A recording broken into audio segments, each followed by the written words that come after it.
Hey, what's up? It's Evan from PhotoExtremist.com, and in this video I want to tell you how you can make pictures of people with emotionally ambiguous faces. Now, this is a new technique that I just discovered. It's kind of in the theory land right now. I haven't made a lot of excellent examples yet, but the reason why I'm sharing it is because I want to show it to you so maybe you guys can think of something. Because this technique, hardly anyone uses it, hardly anyone even knows about it. So I want to share it with you today because there's hardly any information on this thing. So here it is. Alright, so the fancy name for this technique is called visuospatial resonance or something like that, otherwise known as hybrid imaging. Now, the very first person to use this technique, to my knowledge, is Leonardo da Vinci in the Mona Lisa painting. Now, what he did is, if you look anywhere on that painting, whether it be the eyes or any place like that, you will notice that the smile appears to be smiling much more than if you were to look directly at the lips. As soon as you look directly at the lips, the smile then begins to diminish, and it's not smiling as much. The reason why that is because what Leonardo da Vinci did is he extended the smile just a little bit, and he blurred out the lips at the very ends of them, and he just made just a very, very faint, slight smile, extending outward from the clear, defined lips. So what your peripheral vision does is it basically sees the blurry parts of the image.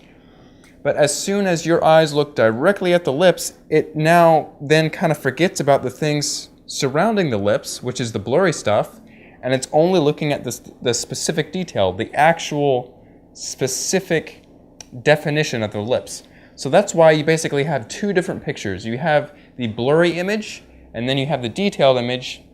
And the blurry image, the smile is bigger, and the detailed image, the smile is not as smiley. It's more neutral. So you can take this technique to the extreme if you want to, and you can take two different pictures. You can take one picture where you're making a certain facial expression and then blur it, and then you can take another picture where you're making another facial expression, and then I'll put a high-pass filter inside of Photoshop and apply that filter onto that picture.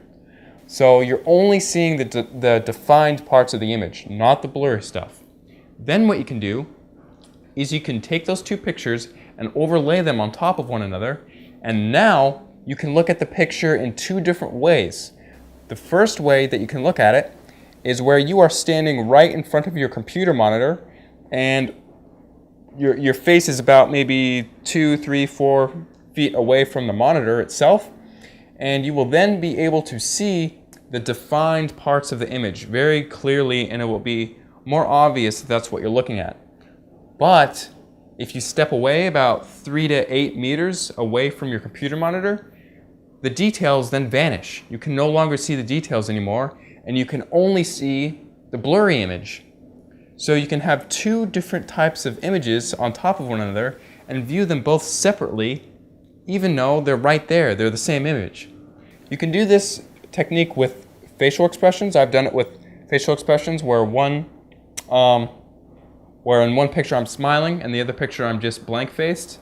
And you can do one where, you take a picture of an angry man and he's like really angry, showing his teeth or something, and then take another picture of a woman that's like just kind of smiling or whatever, and then combine them, and depending on where you are, depending on the distance from where you are of looking at the photo, you will perceive it differently.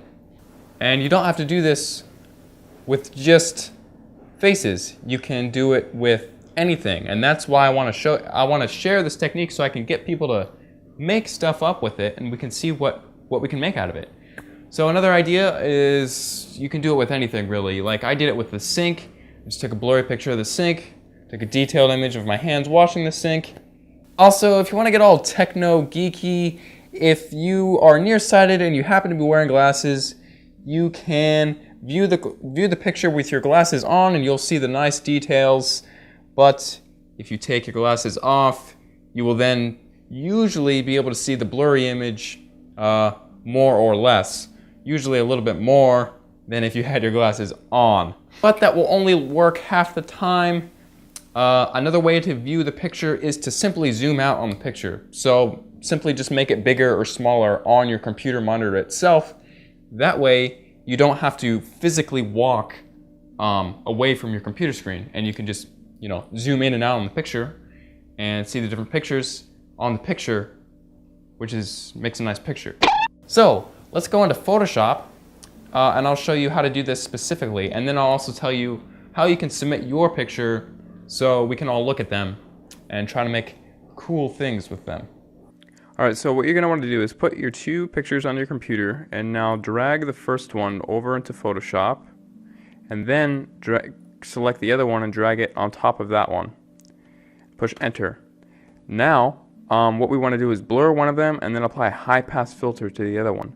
So this one, let's blur this one, so let's select it and then click filter blur, Gaussian blur, and I'm going to blur it by about 40 pixels, and this number is arbitrary. It just basically, if your camera has a smaller amount of megapixels, that number is going to want to be less, and if you have more megapixels, you're going to want that number to be larger. So just click OK.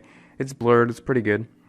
Now let's go to this layer, and we want to select this layer, and because Photoshop made it a smart layer or something, what we have to do is right click it and then click rasterize layer. Just make it a regular layer if that little icon was there. If this icon is here, then you have to do that. If it's not, then you don't have to worry about it.